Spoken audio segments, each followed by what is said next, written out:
At your level, Elias, adaptability matters. That was the exact sentence Gareth Thornton used right before Human Resources revoked my system credentials and confiscated my corporate laptop. Thursday, 4:28 p.m. I remember the exact time because I looked at the digital clock mounted behind Nadia Thorne's shoulder 3 separate times, trying to comprehend the surreal nightmare unfolding before me. Less than 16 hours earlier, I had been loading fishing gear and luggage into the trunk of my SUV for a peaceful lake trip with my wife Clara and our daughter Chloe. It was the first genuine family vacation we had managed to schedule in 9 long years. Then I was summoned into conference room B on the fourth floor. The conference room was uncomfortably freezing, possessing that sharp, sterile air conditioning chill that corporate offices reserve for confidential meetings where unpleasant decisions are finalized quietly. Nadia Thorne from Human Resources sat at the far end of the long mahogany table with a printed manila folder already opened. Gareth Thornton, our Executive Vice President of Operations, sat beside her wearing that practiced, unbothered executive posture I had seen him deploy during previous corporate restructurings. Standing silently near the doorway was an unfamiliar guard in a dark uniform. Security. That was the precise moment my stomach dropped into a cold pit. My name is Elias Vance. I am 49 years old, and, until that Thursday afternoon, I served as the Senior Operations Integration Director at Vanguard Freight Solutions.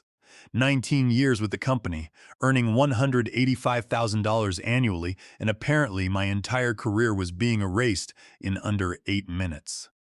Gareth folded his hands neatly over his gold pen. We are making strategic organizational adjustments to better align with the future digital roadmap of the enterprise, he declared with a practiced lack of emotion. I stared at him in utter disbelief. 7 years earlier, I had personally spent 3 straight weeks training Gareth on our proprietary routing algorithms when he first transferred from corporate finance. Back then, he could not distinguish between a database latency spike and a physical warehouse dispatch error. Now he was addressing me like an obsolete piece of hardware that needed to be decommissioned without delay. Nadia Thorne slid a stapled severance agreement across the polished table without making direct eye contact. Your position has been eliminated, effective immediately, she said in a rehearsed tone. Not next month, not after a structured handover period, but immediately. I actually let out a short, hollow laugh because the absurdity felt overwhelming. You are terminating me less than 24 hours before my scheduled vacation, after 19 years of continuous service. Gareth offered a tiny, practiced nod of artificial empathy. This is strictly a business calculation, Elias. It is not personal. That phrase in corporate culture always signifies the absolute opposite of truth. I pressed my palms against the cool table. What happens to the critical infrastructure transition for Atlas Global Manufacturing? I asked. Atlas was our flagship client, accounting for 42% of our annual shipping revenue across North America. Gareth adjusted his expensive cufflinks smoothly. Julian Brody will assume oversight of digital logistics operations moving forward, he replied without hesitation. Julian Brody was 33 years old, possessed a newly minted Master of Business Administration degree, wore tailored suits, and spoke fluent corporate jargon. He talked about freight infrastructure as if it were a static deck of slides rather than living, volatile code managing nationwide supply chains. Julian had never managed an active server crash or a physical logistics failure in his life, but senior leadership adored him because he moved quickly, cut costs aggressively, and presented beautifully in executive boardrooms. Gareth leaned back in his leather chair. The enterprise requires forward-thinking leadership aligned with modern scalability targets, he stated firmly. Modern scalability targets. I had spent 19 years rectifying catastrophic operational mistakes, born from executives throwing around phrases of that nature. I glanced down at the severance agreement on the table. The small print demanded a complete waiver of claims under the Age Discrimination in Employment Act and an immediate non-disclosure commitment. My mind raced through our household expenses. The mortgage payment due next Tuesday, Chloe's university tuition balance, Clara's outstanding medical bills from her shoulder surgery last winter, and the non-refundable cabin deposit I had paid 6 months ago because my family was worried I was burning myself out. Furthermore, I knew the legal implications of what Vanguard was doing. Under federal guidelines governing corporate restructuring, executing sudden, targeted terminations of long-tenured employees while avoiding broader public notice can trigger significant liabilities. The statutory notice provisions under the Worker Adjustment and Retraining Notification Act require companies to provide 60 days of advance written notice before initiating mass layoffs or substantial job cuts. By mischaracterizing my dismissal as an isolated position elimination, management was attempting to bypass federal notice requirements while quietly restructuring the technical department behind closed doors. Meanwhile, Gareth kept talking in that measured, soothing tone executives use when they want cold behavior to sound visionary. Senior staff sometimes struggle to adapt to evolving operational velocity, he added. That remark stung deeper than the termination itself. I knew what those words really meant. Too experienced, too vocal about operational risks, too expensive and impossible to intimidate into taking dangerous shortcuts. Nadia finally spoke up. Your system credentials and administrative access have already been revoked. The decision had been finalized before I even set foot inside the administrative building. I slowly reached into my jacket pocket, pulled out my security access keycard, and laid it quietly beside the folder. Nobody said a word. That heavy silence spoke louder than their formal scripts. Gareth refused to look me in the eye. Nadia began organizing her paperwork into neat stacks, while the security guard shifted his weight near the exit door. The entire interaction felt carefully rehearsed, as though they had practiced removing me without causing a disturbance. I spent the next 20 minutes packing 19 years of my life into 2 cardboard boxes while younger project managers averted their eyes. One analytics coordinator actively turned into a break room when he saw security walking beside me. That reaction lingered far longer than the shock of losing my job. It was not anger I felt, but a deep sense of humiliation. 19 years of maintaining the infrastructure that kept this company profitable, and suddenly people treated me as if I were contagious. The humid afternoon air hit me like a wall when I walked out of the glass lobby. I placed the boxes carefully in the back seat of my truck. As I settled into the driver's seat, my personal phone buzzed with an incoming text message. It was from Lyle Henderson, Chief Operating Officer at Atlas Global Manufacturing. Elias, are we still confirmed for Tuesday morning's nationwide routing optimization review? I stared at the bright screen for a long moment as realization dawned on me. Vanguard leadership had not informed our largest client that the architect of their entire logistics network had just been fired, and that omission was a massive, dangerous error on their part. The drive home took nearly an hour through heavy afternoon traffic, but the time passed in a haze of disbelief. I kept staring through the windshield, trying to comprehend how 19 years of dedication could be wiped out in 8 cold minutes. Vanguard Freight Solutions managed real-time supply chain distribution for major manufacturing enterprises across North America. To the general public, our name was invisible, which meant our operations were running smoothly. Our custom software tracked freight movements, synchronized multi-state distribution hubs, and balanced inventory queues across thousands of miles. When our code worked, factories operated seamlessly. When it failed, entire assembly lines ceased operation within hours. I learned that lesson the hard way back in 2013 during the first major Atlas network crisis. A regional routing node failed outside of Indianapolis during peak holiday shipping. Dispatch signals jammed, orders duplicated by the thousands, and freight trucks were sent to wrong facilities across 5 states. Vanguard executives panicked immediately, hiding inside executive suites while managers blamed software vendors and vendors blamed hardware technicians. I stayed awake for 3 consecutive days in an unheated warehouse office, drinking lukewarm coffee and manually rebuilding corrupted operational logic from scratch. That was where I created our proprietary emergency balancing algorithms. Under Title 17 United States Code, Section 106, proprietary code architecture, and custom recovery scripts created under specific internal parameters remain protected intellectual property. Yet the actual execution knowledge of how those complex scripts interact under pressure resided exclusively inside my memory. I never documented the manual failover sequences because management repeatedly denied budget requests for dedicated technical documentation staff. Every time I submitted a proposal for operational redundancy, Gareth Thornton rejected it, labeling it an unnecessary expenditure that failed to align with operational velocity. That cold warehouse in Indianapolis was also where I first built a solid professional relationship with Lyle Henderson. Lyle was a straightforward executive who despised corporate posturing and valued people who solved critical problems when everything was on the line. We worked side by side through that nightmare, and from that week onward, Atlas trusted me implicitly. Not Vanguard corporate leadership, but me personally. Over the next decade, I became the individual. Everyone called at 2 in the morning to receive mice alerts, severe winter storms, and server crashes. I never resented the demanding work. What pained me was watching practical experience gradually transformed into a perceived liability by corporate leadership. Around 5 years ago, the corporate culture inside Vanguard underwent a fundamental transformation. Executive management shifted focus from operational reliability to financial engineering and investor optics. Polished business terminology replaced genuine technical competence. Gareth Thornton became the poster child for this new era, utilizing slick presentations to sell confidence to board members who had never seen a warehouse floor.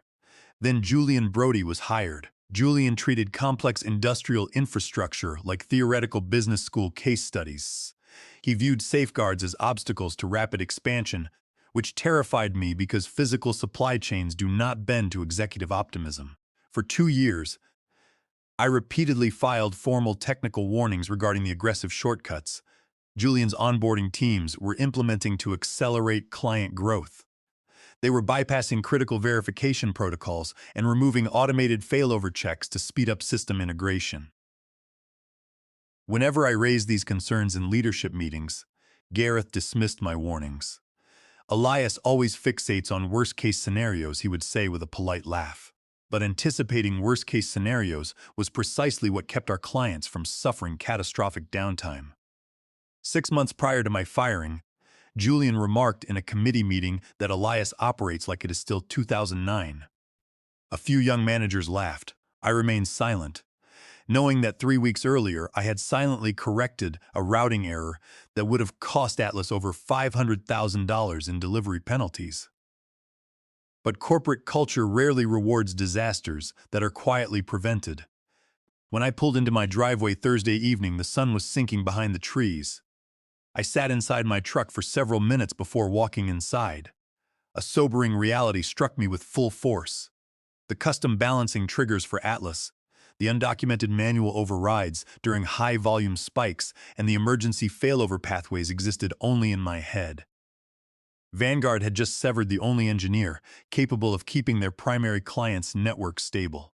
I awoke Friday morning at 5:38 a.m. out of long-standing habit. For a brief instant, I forgot the events of the previous day.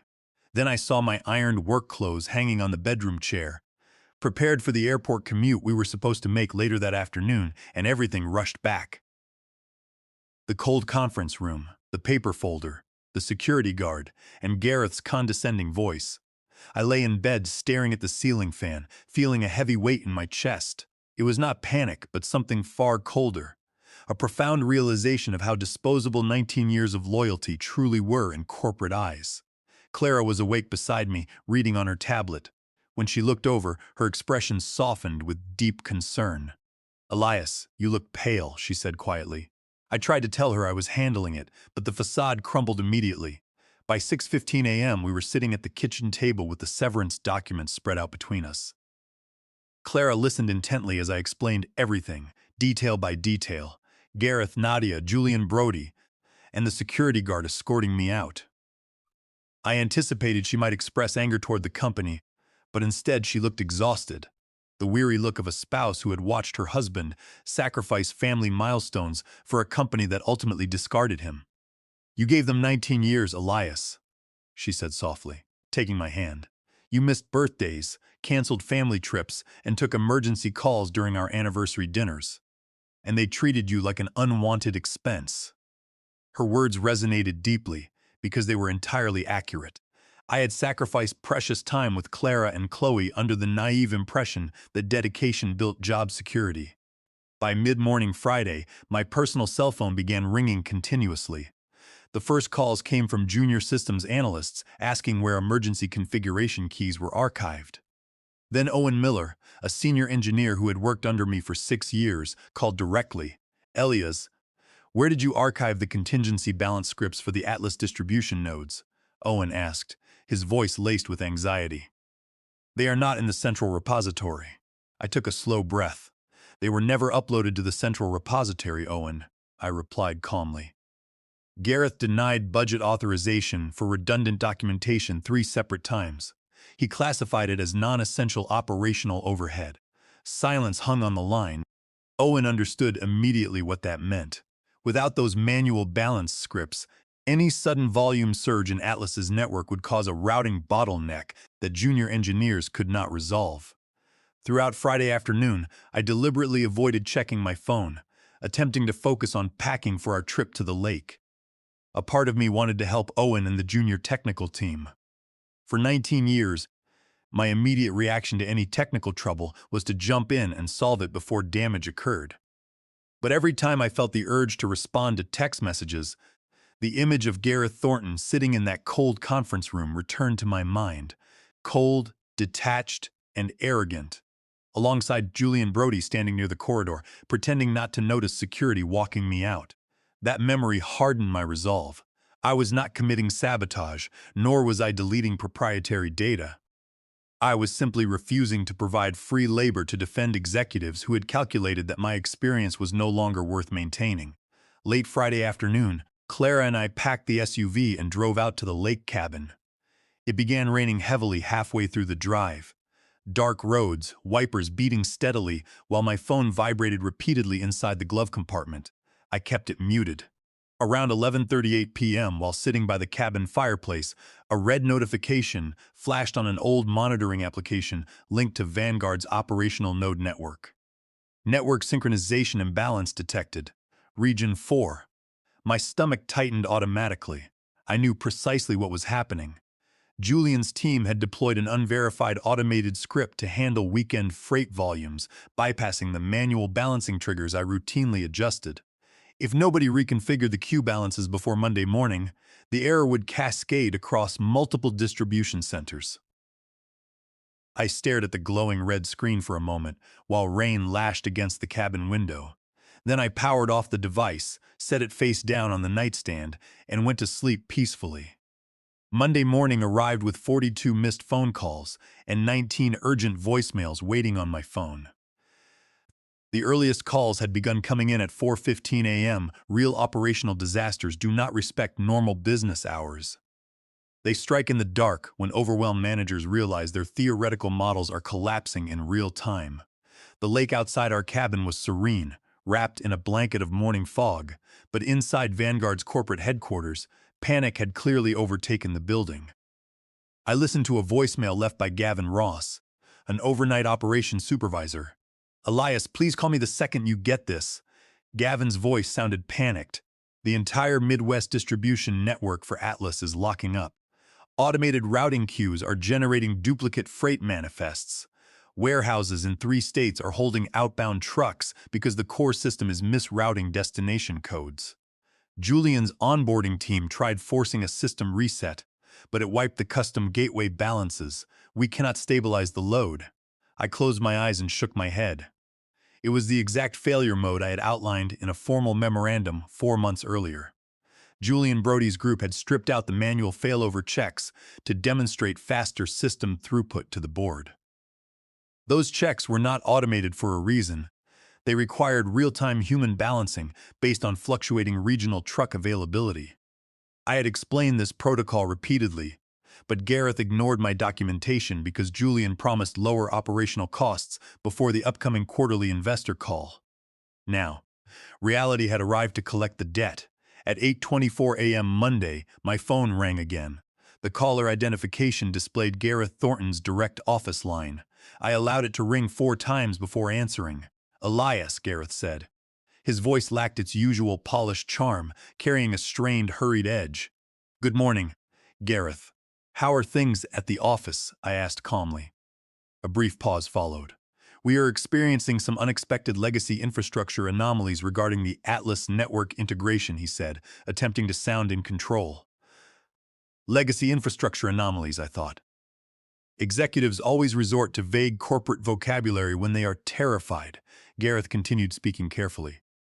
"We are attempting to recalibrate the system internally, but certain custom configuration files appear difficult to locate. We would like to bring you in on a temporary consulting basis for a few days to assist Julian's team in restoring network stability." I leaned back against the porch railing. "The people you retain should know where all critical architecture resides," I replied evenly. "After all, you told me my position was eliminated to align with modern scalability targets." Gareth lowered his voice, dropping the casual pretense. "Elias, this is an urgent corporate emergency. We are prepared to offer you an hourly consulting rate to resolve this gateway issue today.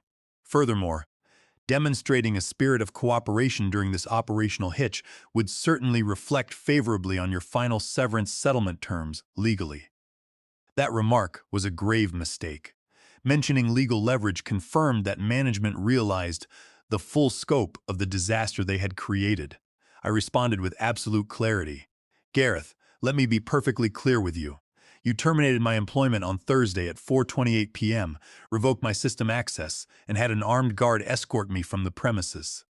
In doing so, Vanguard likely violated statutory notice requirements under the Worker Adjustment and Retraining Notification Act by executing stealth layoffs without proper lead time. Furthermore, attempting to coerce uncompensated technical labor by threatening my earned severance constitutes bad faith. I am currently out of state on vacation with my family. Do not contact me again." Garrett's voice hardened into anger. "This operational disruption could result in multi-million-dollar losses," he snapped. "Then you should have thought about operational stability before replacing 19 years of experience with slide presentations," I said, and hung up the phone. At 4:45 p.m. Monday, my phone rang again. This time it was Lyle Henderson calling directly from Atlas Global Manufacturing. "Elias, why were you not present on our emergency infrastructure escalation call this afternoon?" Lyle asked without preamble. His tone was dangerously calm. I took a deep breath. "Lyle, I was terminated by Vanguard leadership last Thursday afternoon," I replied simply. Long silence followed on the line. I heard papers shuffling in his office. "They terminated you right before our peak distribution cycle?" Lyle asked, his voice dropping an octave. "Yes, and who is currently managing our routing framework?" "Julian Brody's integration group," I answered truthfully. Lyle exhaled slowly. "That explains why their management team spent 2 hours making excuses while our assembly lines in Ohio were forced to idle. Thank you for your honesty, Elias. Our legal team is convening an emergency session with Vanguard executive leadership tonight." Former company, I thought. After hanging up, the tide was turning faster than I had anticipated. Tuesday morning did not arrive quietly. It erupted into a full-scale corporate crisis that Vanguard could no longer suppress. I woke up at 6:12 a.m. to find my phone flooded with industry alerts, news summaries, and private messages from former colleagues. Atlas Global Manufacturing had officially filed a multi-million-dollar lawsuit against Vanguard Freight Solutions in federal court, alleging breach of contract, gross negligence, and breach of fiduciary duty.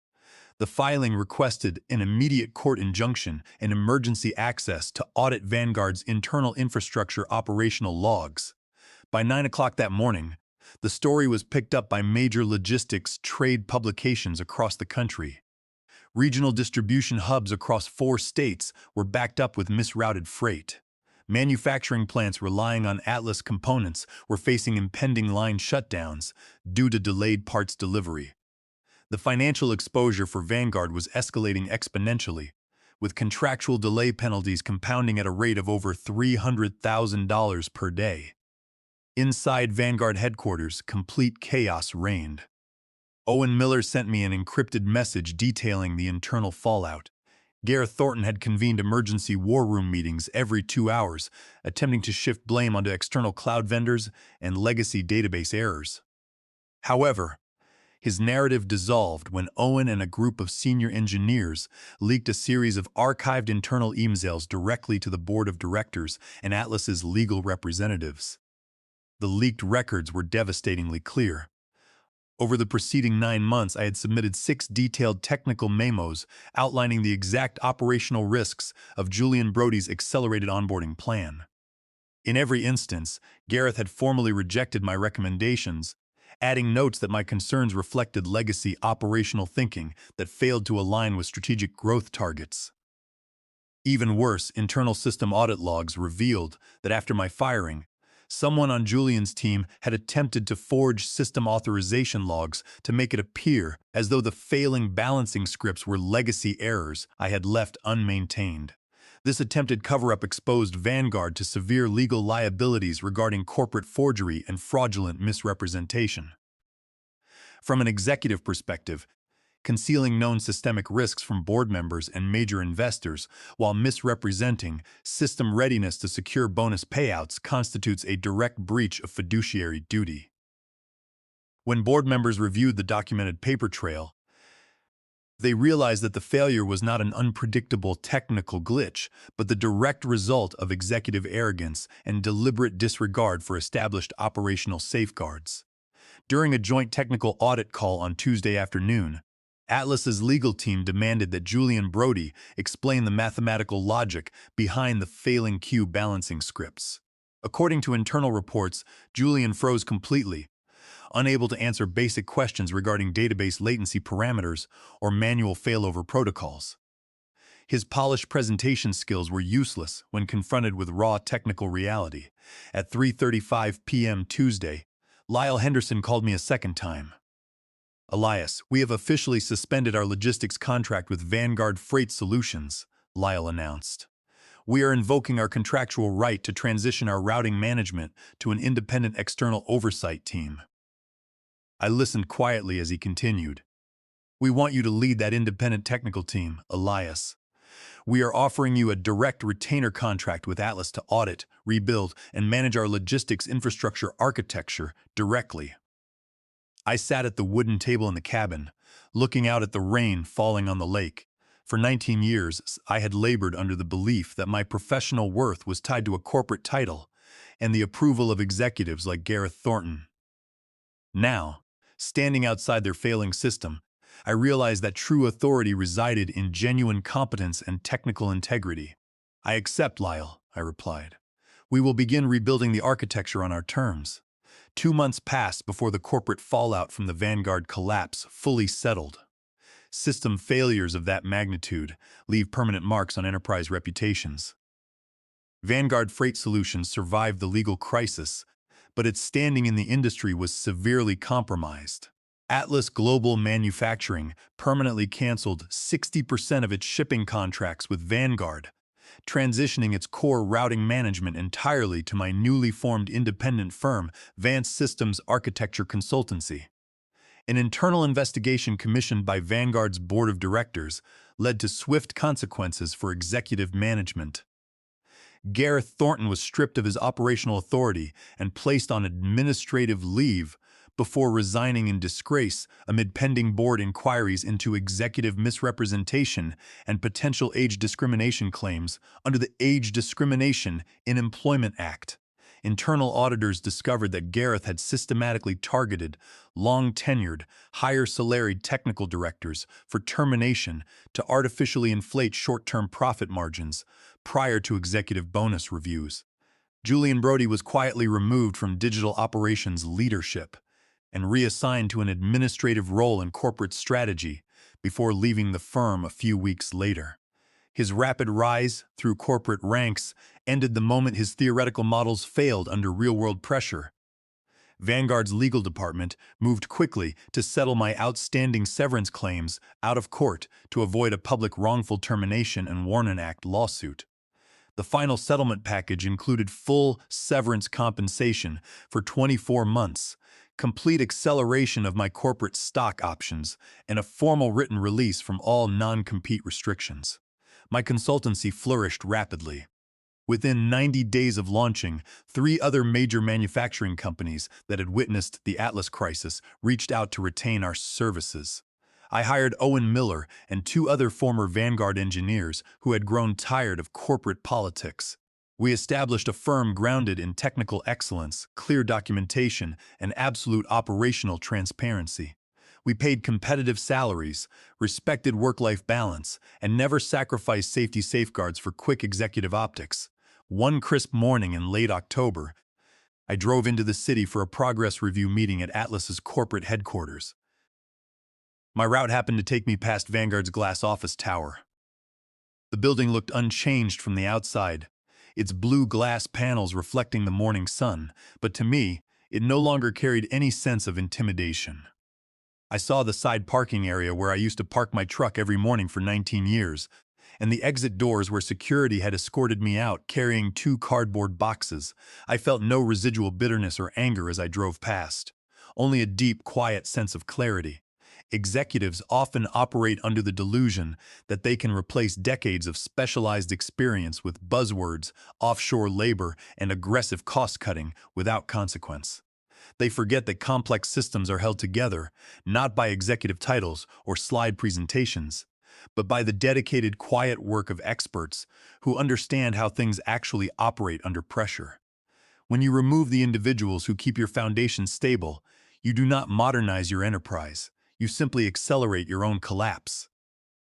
I adjusted my mirror, accelerated onto the highway toward my meeting with Lyle, and smiled. I was no longer a cog inside a corporate machine that took my dedication for granted. I was the master of my own craft, exactly where I belonged in my new chapter of life.